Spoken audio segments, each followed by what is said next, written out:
Our St. Louis Dragons are looking for the sweet taste of revenge. We're hosting the 5-4 Carolina Panthers here on Sunday Night Football. And of course, if you guys remember from last season, this is the team who beat us in the NFC Championship, which means it's time for payback. We've also got a prospect profile. We'll be going over the running backs, wide receivers, and tight ends in this year's draft class. Last episode, we had a doubleheader, splitting against the Bengals in a super high-scoring game, and then beating the Rams in overtime 33-27. Another high-scoring game, but I don't think the score really tells you the whole story because both defenses were really good for most of the game. The Rams really should have won it if not for piss-poor clock management at the end. Puma Whitlock threw for a career-high 451 passing yards. He leads the NFL in passing yards by a lot, but for what it's worth, he is tied for second in the league in interceptions. He does have an excuse, being well in first place in terms of the most passes thrown this year, so naturally he has a higher volume than the other quarterbacks. He did end up winning his Player of the Week. That would be his third on the year, and the first of which that happened in a win. Our GM is telling us about a linebacker to watch out for, but right now our focus is on the offensive skill position players in this class at running back, receiver, and tight end. We'll start in the backfield with running back. We've got some talent here, but I wouldn't be opposed to adding another one through the draft. Of course, we have Darwin Juskins, who's had a career year prior to the injury, especially those last few games. He was really playing well, but obviously he's injured. He's also in the last year of his contract for what it's worth. Of course, there's Milan Santa, the rookie out of Memphis who we drafted in the second round. And I feel like Santa's been a little disappointing this year. I was excited to see what he could do as the featured back with Juskins hurt. And he's been banged up over the last two games. He also hasn't played very well at all. So I'm not sure if Santa can be a lead runner or if he's more of a complimentary guy. Of course, Puma Whitlock is an asset as a runner. And I'm excited to see more Tornado Davis and Franklin Headliner, although Davis is hurt as well and will miss a majority of the regular season. So as we look at this running back class, it's really not good. The other skill position players are a lot more rich in talent, but the running back group is not the best. At most, 3 guys projected in the top 100 picks. So if we want to find talent, we might have to dig deeper down the board. In terms of the top guys to watch, Keenan Sullivan out of Florida State could play his way into the first round, and he very well might just because the rest of the running back class is really lackluster. Not the biggest guy, but he's shifty and quick, playmaker with the ball in his hands, and I think he provides some ability as a receiver as well on third down. Bam Bam Jones is also quick and elusive, but he gives you more of a downhill physical style of running, and if you're looking for an early down runner, I think he could be your guy. Coco Reyna from Miami. He's a fun player as well. Another guy who's really good as a receiver. He isn't super consistent on a down-to-down basis, but he is a big play threat who can break off the home run. In terms of day 3 guys to watch out for, Vince Ferguson from LSU is a pretty talented player. Talon Rowland is pretty good. Patalomayo Malualu Jr. from Georgia. We know his dad. He was a really good player with the Bulldogs. Yusufa Asatu from Tennessee is a wild card, 6'5", 250. He is giant for a running back. Even further down the board, guys like Zaire Archer, Nicolo Santiago. Some good players potentially in the 6th and 7th rounds as we move over to wide receiver.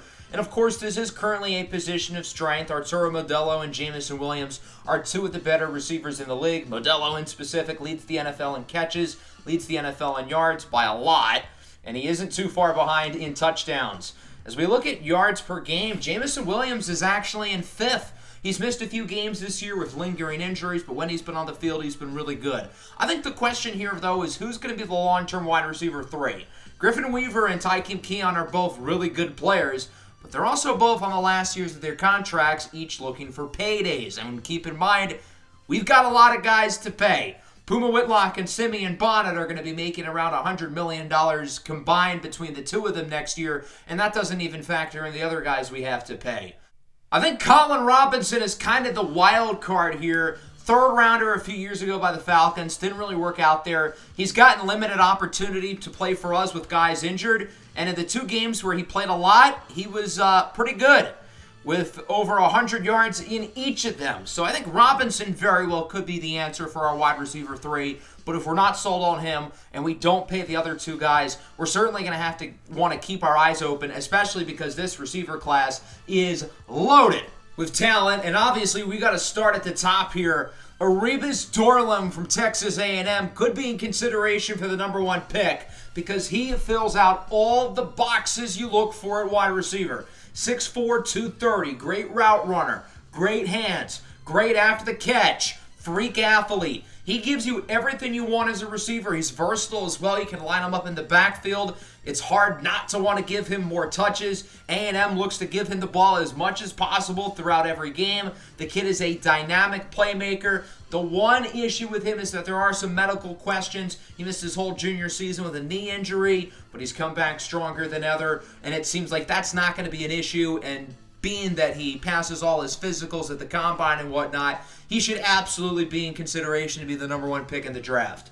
For the 31 teams who miss out on Dorlum, there's going to be plenty of other options, and that starts with Boubacar Berry from Georgia, one of the most statistically impressive receivers in the country. Great route runner, great with the ball in his hands, little inconsistent in terms of catching the easy stuff. Sullivan Obsidian from Kansas State also should go in the first round.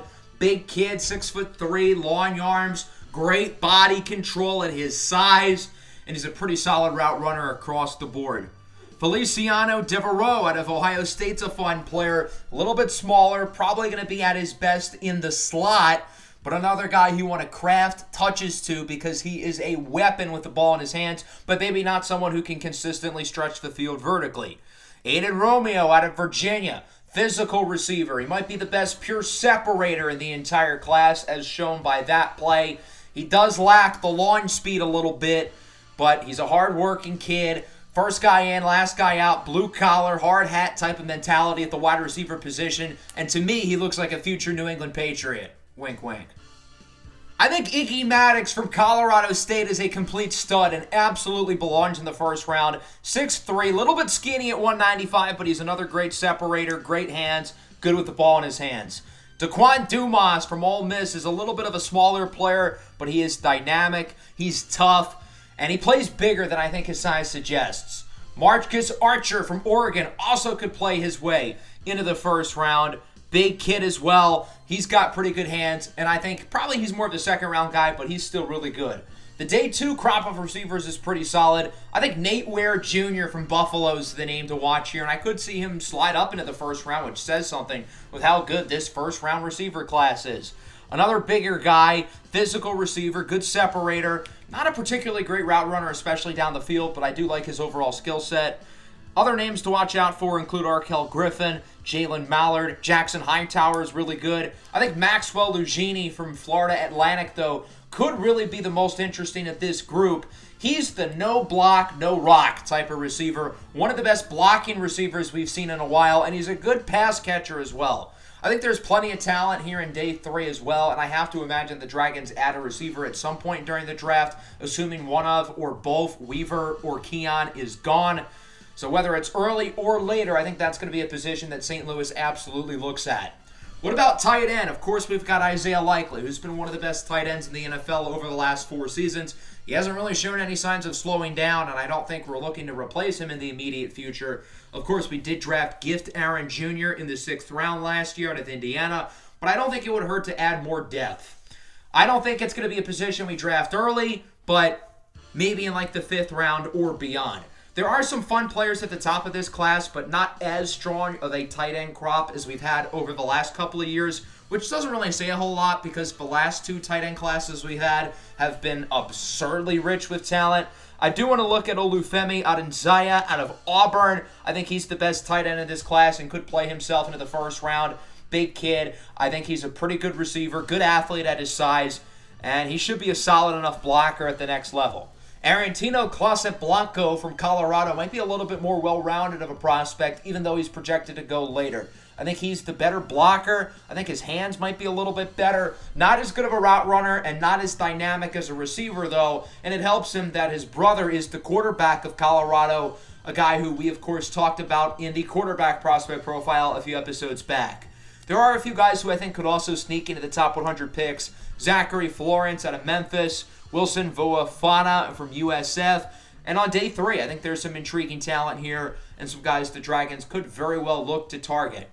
A fun group of offensive skill position players here at running back, receiver, and tight end. And with that, we will shift our focus here to our Week 11 game, Sunday Night Football, NFC Championship rematch between the 5-4 Panthers and the 6-3-1 Dragons. Both of these teams have dealt with a lot of ups and downs, and I would say last year was easier for both of these teams. The Panthers are working through the cap now that they, of course, have to pay Bryce Young big money. And they've been a little inconsistent this year, although they have been playing their best football as of late. Haven't lost since Week 7, 2 wins in a row since the bye week. And like us, they are right in the thick of things in the NFC wildcard race, so this game could have some very important playoff implications down the line.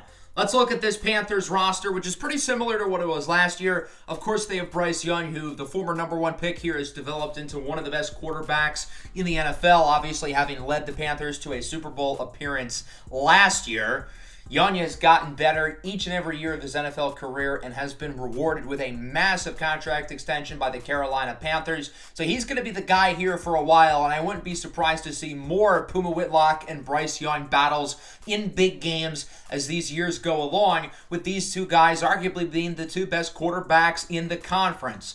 Young's contract extension also could lay down the framework for Puma's deal, although I imagine Puma Whitlock is going to make quite a bit more than that, with his potential asking price being north of $60 to $70 million. Out of the backfield, Tony Pollard leads the way. Matthias Abanda, the wide receiver out of Middle Tennessee State, is one of the best players at the position in the league. We saw the Panthers trade up for him a few years ago. That deal's really worked out for them. Of course, they got Mark Andrews as well, and their front unit with Brian Burns, Jeffrey Simmons, and Derek Brown is frightening. The front unit performed pretty well against us last year in the NFC Championship, and I'm fearful that could be the case again. One more order of business before we get started. With the injury to Tornado Davis, we only have 2 healthy running backs on the roster, being Milan Santa and Franklin Headliner. We need another one, and we're going to go into free agency here and pick up Joe Mixon, an old friend. For those of you who may forget, Mixon was on our roster back in Season 2. He still holds the record for the most rushing yards in a single season in Dragons history, and he's going to get some touches today along with the other backs as Trey Flynn will be moved to the practice squad. Let's now get this show on the road. Week 11, Sunday Night Football. The 6-3-1 St. Louis Dragons look for revenge from the NFC Championship last year as they host the 5-4 Carolina Panthers. Both of these teams have dealt with some ups and downs throughout the year. Both teams are kind of entering similar stages, being that the Panthers just paid their quarterback big money. The Dragons are going to be doing the same next year, so both teams are going to have to be a lot more careful with the cap. Nonetheless, having arguably the 2 best quarterbacks in the conference should lead to a lot of meetings between these teams over the next couple of seasons, including today on Primetime Football. Dragons start with it, 3rd and 10 for the 25. Puma connects with Tykeem Keon Jr., who gets it to the 39-yard line for a first down. 3rd and 10 now. Puma empty, looks to throw it again under a little pressure, dancing in the pocket, tripped from behind by Kelvin Newberry, and so the Panthers get the stop as Puma only gets a yard. Here's the Carolina offense led by Bryce Young. On first down, Young floats it up. What a throw, and a toe tap grab by Jonathan Mingo for a gain of around 26 yards. This Panthers passing attack is dangerous, showing why early. Mark Andrews breaking tackles for the first down, and the Panthers offense looks fluid and energized here on this opening possession. 2nd and 4. Bryce Young under pressure, he's sacked. The Carolina native, Trajan Bleichenden, is in with the sack, forcing a loss of around 8. And the Dragons pass rush is already on the board with a sack as Young throws a screen into the ground under some pressure there, looking for his running back, Tony Pollard. And so the Dragons force a stop, but have to start at the 5 after a great punt. Joe Mixon's going to get him out of safety range, breaking a bunch of tackles for a gain of 9, looking like he turned back the clock to Season 2. Mixon with it on 3rd and 1. He's got blocks. Down the field, past the 50, and Mixon gets it all the way to the 27. What a run for Joe Mixon, who looks like he hasn't aged a day. He's been with the Vikings over the last couple of years. He's been pretty solid, and he's picking up right back where he left off as Puma goes up the middle for Colin Robinson, who brings it to the 3-yard line. Even with the healthy receiving core, Robinson is too good to keep off the field, and the Dragons are going to utilize him. 3rd and goal from the 1. Puma scrambles to the right side on the run. He will connect. It's Isaiah Likely, who will likely score first for the Dragons, and they'll lead it 7-0. Quite the drive there. A few big plays out of Joe Mixon, and it's 7-0. Nice haul there by Matthias Abanda. The pass was nearly intercepted by Jeff Okudah, but Abanda, coming off the great NFC Championship performance against their defense last year, is there with the first down. Hunter Renfrow, of course, played very well in that game too, as Tony Pollard loses a couple. Malik Hooker brings him down. Malik Hooker's play has been so big for this defense this year. He has been such a great free agent acquisition to the back end of the secondary. 2nd and 12. Young goes downfield. He's got Jonathan Mingo for the first down, who beats another Carolina native, Cam Lucifer, on the rep. It's a 3rd and 4 now. Panthers offense looking good now into the second quarter. They trail 7-0 as Young gets it to Abanda, who will not get the first down. Jeff Okudah with the initial contact. Owen Popo finishes him off. And what do the Panthers do on 4th down? They're not really in punting range. It'd be a long field goal, and they're this close, so they're going to go for it, and they get it. Tony Pollard fighting for yards up the middle. He gets around 7. That's more than enough to keep the chains moving for Carolina. So unfortunately, after that play, the recording for the rest of the drive just did not save for whatever reason. The Panthers would ultimately score a passing touchdown to their backup tight end, Chasen Spiegel. The game is tied at 7. I apologize for that. And the Dragons get the ball back, looking to respond as Arturo Modelo gets the first down on the RPO, bringing it to around the 39-yard line. 2nd and 10 now for St. Louis. Puma Whitlock letting the play clock go all the way down here, and eventually he will snap it. Play action, looks short. Modelo again.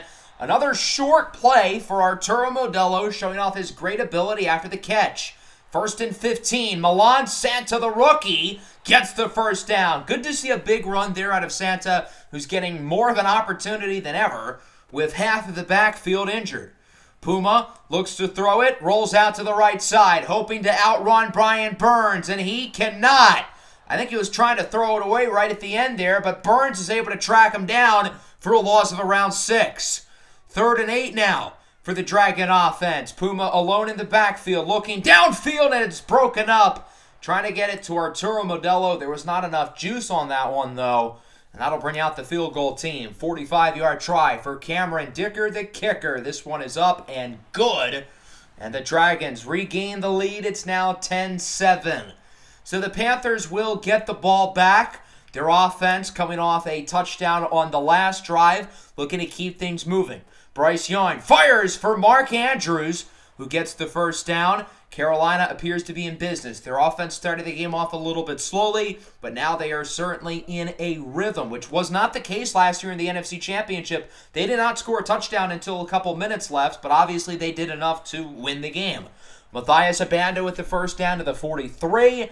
Now that's going to bring us to around the 2-minute warning, make it the 1-minute mark. 3rd and 3 from the 15. Can the Dragons get the stop? Young has a wide open man, and he drops it.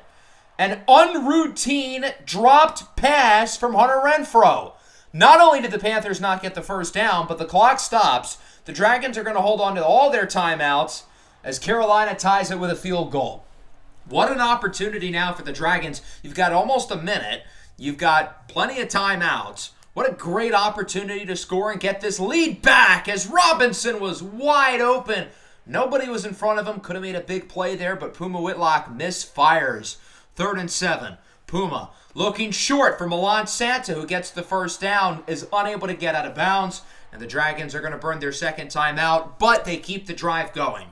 3rd and 10 now, 24 seconds left. Puma has an open man. It's Colin Robinson, who's pushed out of bounds by Jameer Woods at the 41, and now the Dragons are real close to field goal range, and they've still got that timeout in their back pocket.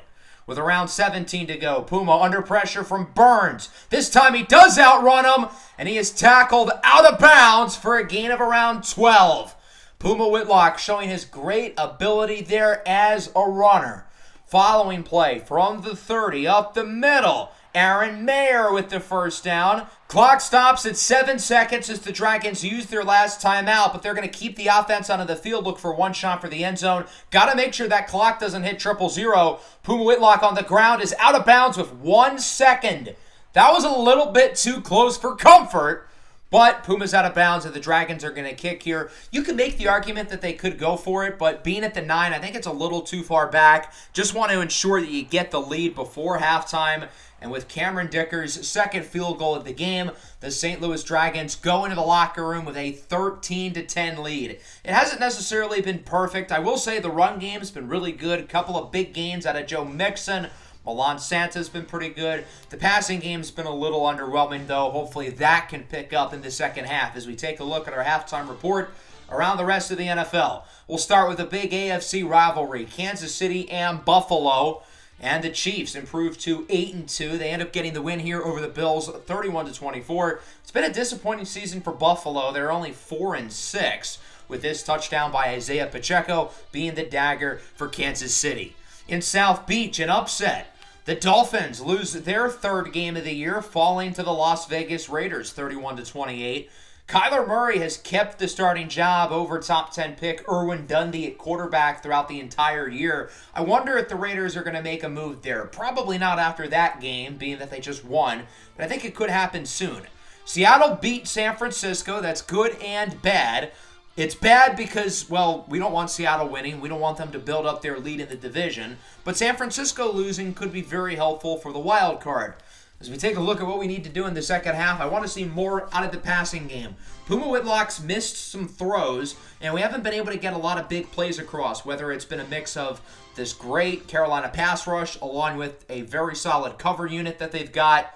And then defensively, Bryce Young, he's been really good so far. The Panthers really haven't even tried to run the ball. That seems to be the strategy from a lot of these teams recently. The Dragons have arguably the best run defense in the NFL, so they're not even going to try to run the ball. Just focus on the passing game. There's another first down for Jonathan Mingo, and Carolina's already past midfield. They've got it at the 49. Following play, Young with his fullback in the game. He hands it off for Tony Pollard, who loses around 2. Cohen Della Vienna, the rookie out of Utah, brings him down. Good to see him getting some love here and making a play here with his limited snaps. 2nd and 12. Young dancing to the pocket, looks to run with it. He's got blocks and a first down, sliding in front of the defender, but not before gaining close to 20. Bryce Young's got a nice ability on the ground. He's not necessarily known as a runner, but he can certainly do it. 3rd and 6, short throw, broken up. Renfro again cannot hold on. The first-round draft pick, Ryan Nada, is there with the deflection. He says, nada, to the Panthers' chances of taking the lead on this drive. They will tie the game, however, with a field goal. And with that, we are knotted up at 13. Dragons get it back, looking to regain the lead here. The offense has had some good moments and bad moments today as Frank on the headliner trucks the defender for a gain of around 13 yards. The former 6th-round draft pick out of North Texas has quietly been pretty good in his limited snap count over the last few weeks. He's played quite well.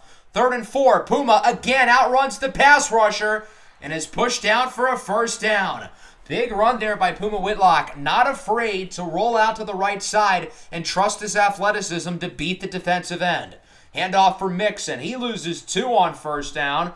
Brian Burns back in the backfield with another big play. 3rd and 5 now. Puma Whitlock looking downfield. He's got an open man. Jamison Williams to the 11. It's been kind of a quiet game so far for JMO. The Panthers have held him in check, but he gets a big play there. 3rd and 3. Here's the rookie Milan Santa fighting forward for a first down. He doesn't get the touchdown, but still, what a play by Milan Santa, who's struggled in short yardage situations this year. 1st and goal. At the 1 now for the Dragons. They'll go back to Santa, untouched, into the end zone. A touchdown for the rookie Milan Santa. And the Dragons are back on top, 20-13. Carolina gets it with around 2 to go in the 3rd quarter, looking to potentially retie the game as it's a play action. Bryce Young looks downfield. Those long comebacking routes have really seemed to work for the Panthers today. Abando's had a few catches with them. Now Jonathan Mingo does. The Dragons are going to need to adjust. I think having another safety there in zone might not be a bad idea. 3rd and 6, final play of the quarter, up the middle. Storm Freeman, the backup running back, with a great play after the catch for the first down, and he's hurt. This could be bad news because earlier on the possession, Tony Pollard suffered a knee cartilage injury, and with Freeman banged up, the Panthers have no healthy running backs currently on the roster. Their fullback has to play running back now. Won't matter for Bryce Young. He goes up the middle to start the 4th, connecting with Mark Andrews, who brings it to the 2. The Panthers are right there at the goal line, looking to tie this one up. 1st and goal. Young for the end zone. It's hauled in by Jonathan Mingo for the touchdown, and we're knotted up at 20. It's been a back-and-forth game. A lot more offense than we had in the NFC Championship last year, which doesn't really say much. There was no offense to speak of in that game. Dragons back with it, 3rd and 5. Puma in the zone. Can't find anybody. Lobs it up. Incomplete. As Robinson was triple covered. He figured worst case it's an arm punt there, but nobody was open underneath, and there was no room for him to scramble. So that forces a punt. Panthers get it back. Looking to take the lead as Bryce Young fires for Matthias Abanda. Breaking tackles. Brings it to the 20. Great play after the catch there by Abanda, the former top 10 pick at a Middle Tennessee State. This clock is ticking, around 6 to go, nearing the red zone. Storm Freeman back in the game for the Panthers as he gets the first down, and he's injured again. And this time, he's going to be out for the rest of the game. This is why we signed Joe Mixon, because we as well only had 2 healthy running backs going into the game. We did not want this to happen. On 3rd and goal, Jason Spiegel, the fullback, does not get it. He scored earlier today. He doesn't make the play there, and Carolina is going to kick. So the Dragons' goal line defense holds. And rather than being aggressive, the Panthers want to ensure they'll take the lead, and it's 23-20.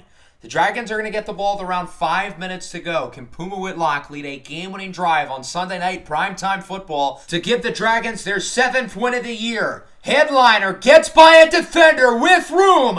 Franklin, headliner with a big gain to the 42. Got to give credit to the blocking there, but nonetheless, this kid is continuing to show out as a playmaker, and even with Darwin Juskins back healthy next week, he's going to continue to get some touches in this offense.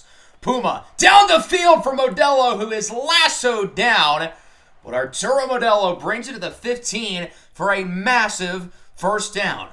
2nd and 10, around 3 minutes to go. Handoff for Mixon. He's going backwards for a loss at 2. Big play by the big man, Derek Brown. And so that'll make it a 3rd and 12. Probably the biggest play of the game. Can Carolina's defense hold and stop them to a field goal? Play action. Burns not phased. Puma for the end zone. It's incomplete. Modelo was open. He ran a great route, but the pass was a little bit off the mark. Burns with great pressure there, leading to the errant throw. That'll bring out the field goal team. 34-yard try here for Cameron Dicker for the tie. This kick is good. And we are knotted up with 2.5 minutes to go, and the Panthers are going to get the ball here with a chance to win. Can the Dragons' defense get a stop here and give their offense a chance to win the game? First play of the possession here for Carolina. They'll start at the 22 with no healthy running back. Young, downfield immediately. He's got Mingo, who gets it to the 44. A quick start for Carolina. It has been a rough day in coverage for Cam Lucifer. He's had a great year, but today has not been his day. 2nd and 10 up the middle. Mark Andrews with the first down. That's going to put him in field goal range. Remember last week, the Rams were in a pretty similar position, tied in field goal range. They could have drained the clock and kicked a game-winning field goal, but instead they went for a touchdown. The Dragons then scored, brought the game to overtime, and won. Big run here by the fullback. And the Dragons are going to have to start burning timeouts. You know it's bad when we're letting the fullback potentially ice the game on us. 3rd and 6, Dragons out of timeouts now. The minute left on the clock. I imagine Carolina's just going to run the ball. That's what they do. And Anthony gets lit up by Devin White for a loss of yards. So the Dragons are going to have maybe 20 seconds with the ball and no timeouts. Here comes the field goal unit. Should be a pretty easy kick from around 28 yards for the lead. It is up, and he got it. The Panthers take a 26-23 lead. The Dragons have no timeouts, not a lot of time. In other words, it's time to send this sucker downfield. We're not necessarily going to go for the end zone right away. We're going to try to get plays out of bounds to stop the clock. Here's a pass for Weaver. Broken up, incomplete, clock down to 9 seconds as Dicker warms up. The good thing about this drive is we're not going to need a touchdown. All we need to do is get in field goal range. Puma on the run, looking for Jamison Williams, and it's broken up by J.C. Horn. Down to 2 seconds, field goal's out of play, and now this is going to be the last play of the game, a Hail Mary. It'll either go or it won't. Puma Whitlock sends it to the heavens for the ball game. Tipped, incomplete, and that'll do it. The Carolina Panthers live and survive. They beat the St. Louis Dragons 26-23, and unfortunately, the Dragons do not get revenge for the NFC Championship. History repeats itself. The Panthers come into St. Louis and beat the Dragons. Both teams now 6-4, although the Dragons are 6-4-1. Overall, our defense wasn't necessarily clutch. Our offense was pretty mediocre throughout the game. I will say, our run game, it was good. And with Darwin Juskins back next week, it should be even better. Bryce Young had an outstanding game. He was phenomenal. Puma Whitlock, meanwhile, wasn't good for his standards. He wasn't necessarily bad. He didn't make any big mistakes, but he didn't make many big plays either. Shout out to the run game, though. Mixon was great in his first game back. Headliner was really good.